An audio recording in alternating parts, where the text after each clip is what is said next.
4? I think the show part starts from paragraph 9. Paragraph 9? Wait. Paragraph 9. Line 3. But the mail from Rome show no sense of urgency from that until... paragraph 9. Yeah. The paragraph starting with the angel was the only one? Is that... Start from, but the mail from Rome showed paragraph 9. Father Gonzaga. The paragraph starting with Father Gonzaga, right? Yeah, and I think the short part starts from, but the mail from Rome showed no sense of urgency until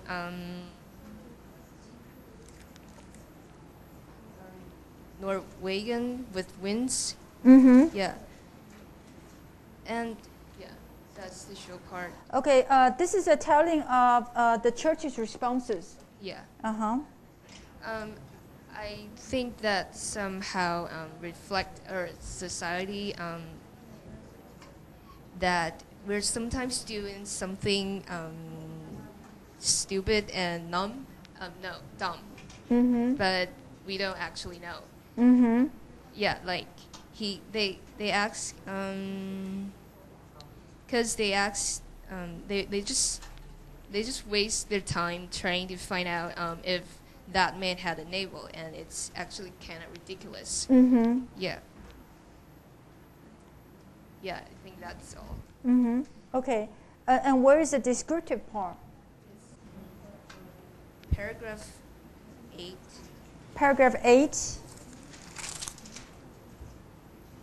Line 3. At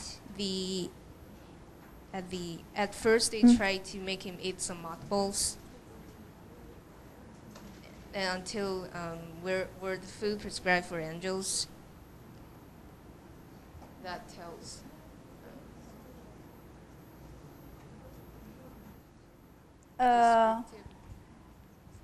So you find this to be descriptive? Sorry, that was the tell part. The tell part, yeah. Sorry. Again, suggesting how even the wise woman seemed to have some silly ideas about the angels. Yeah, and people just believe in her, and they just believe in her whatever she says. Right. Any descriptive part? He awoke with a start, ranting in his dramatic language, and with tears in his eyes, until not seem to be of this world. Yes, this is when they try to use iron to burn him, to burn his side, and then he wakes up, ranting in some unknown language with tears in his eyes, and then he's flapping his wings a couple of times. Okay, so so how does this part function? Why is this part effective? I think it tells that we humans sometimes we're curious about something, but we're actually as a matter of fact, we are hurting people, but we don't know. And that angel is actually a human too. Right. I feel that this is a part which could win a lot of our sympathy. Because he also has feelings. He feels pain, and he can also cry. Yeah. Okay. Okay. Group 5. Well, at the start of the paragraph 10, it's a combination of tells and shows, and there's also a pattern that the author is giving us. It is it tells of the.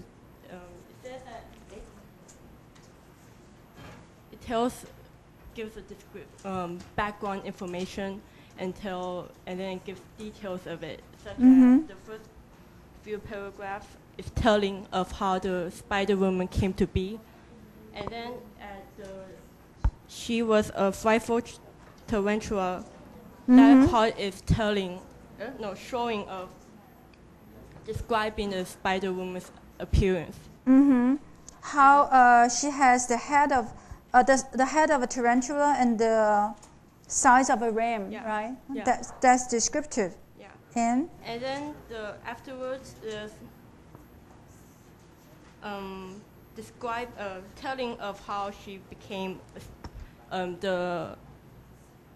why she became a Spider Woman.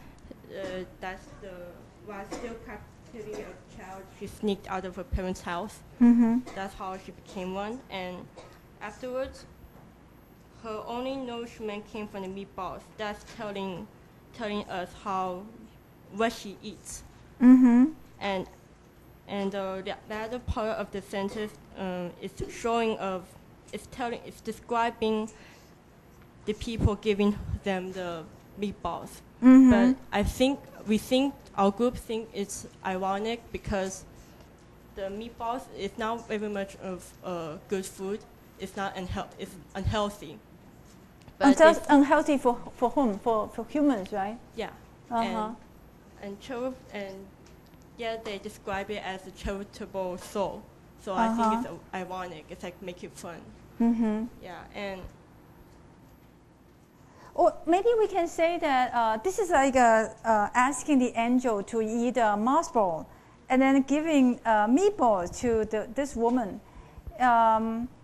If moss ball is an unlikely food for angels, then meatball doesn't seem to be food for spiders. So here again, when they have sympathy for her, they give her something that humans will like. So they don't even really know what she likes. Yeah. Okay.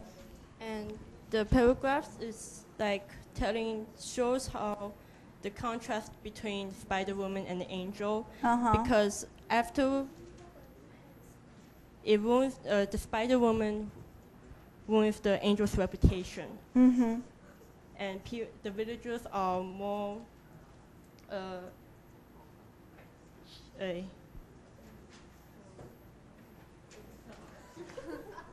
The village is what? Let me think. I'm a little confused. Okay, but I think the example this group gave is a good one of a mixture of show and tell. When telling the story that happened to the Spider Woman, it's mostly telling, but then there are a few details that stick out. The details that stick out are the descriptive part. For instance, the use of the meatball, the description of her appearance. Those are the descriptive part. I think the same thing happened to the following paragraph, a description of the way the angels start to be closer to the child for a little while. That is also overall mostly telling the story. But then there are a few descriptive parts. For instance, how the child can be cruel to the angel, and how the angel tolerates him. And then how the two of them grow some sickness together. Chickenpox, together. I think that's another interesting detail that stick out of the overall telling. Yeah. Okay, group 6. Short part. I want to start it from paragraph 13. And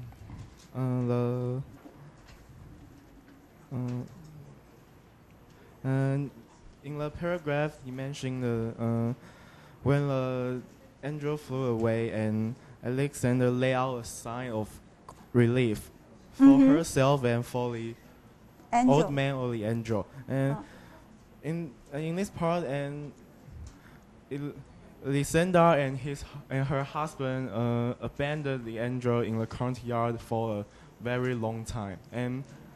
But when the angel flew away, they still feel relief. I think it's because when they abandoned the angel here, they still feel a bit of guilty sense inside of their heart. So when the angel flew away, they just feel relief and because the guilty sense of inside their heart became just the imaginary of the horizon of the depths of the sea.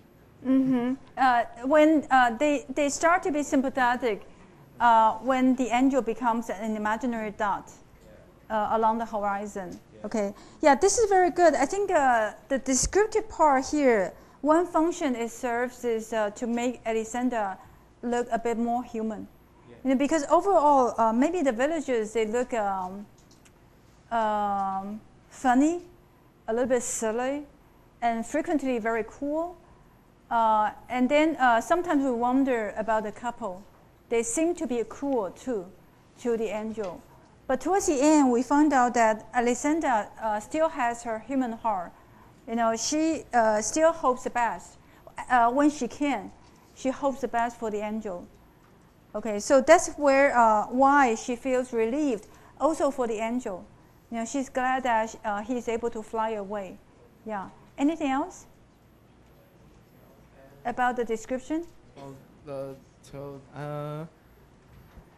the paragraph 12 and the line first, when the children began to school and to the collapse of the chicken coop. In this part, mentioned about the collapse of the chicken coop. In the story, I saw the chicken coop means the prison of the angel. Yeah, the angel has been prisoned inside the chicken coop for a long time. So when the prison collapsed, I think this is a turning point because the scene which the couple used to prison the angel has turned down, and the story will have a great turning. Yeah, we'll turn to we'll have a new development because before paragraph 12, the angel is kept in the chicken coop, but then at the beginning of paragraph 12, we see that the chicken coop collapsed. So he has to find another place to live in. And that's actually when the angel starts to move around in the house. And for Elisenda, the angel seemed to multiply. And she feels awful seeing the angel everywhere. Okay. One of you interprets this as a kind of revenge of the angel. You know, I think I don't see it as a revenge, but it's really up to you. You can see that as, you know, the angel's revenge before he takes off to another place. For me, it shows again the folly or the limitations of human beings. You know, the angels is just moving around, but for Elisenda, he bothers her a lot because he's everywhere. In the past, she kept him in the chicken coop, so he can be out of sight. And now that he's in the house, you know, for her, he multiplies. You know, so I think that's something really interesting, showing how the angel can be an eyesore for Elisenda. Yeah. So the group just pointed out that the first two lines here, you know, serves a function of the plot in providing a turning point. And indeed, you know, putting all the 6 groups' presentation together, we can say that the first 2 paragraphs and the last 2 paragraphs are more descriptive. You know, we have longer descriptions in these 4 paragraphs. And then in the middle part, there's quick telling of what happened to the villagers. And, but a focus is placed on the spider woman. And that's why there are some descriptive details of the spider woman. And the other focus, of course, is on how these villagers deal with the angel. So sometimes there are some descriptions of the treatments of the angel.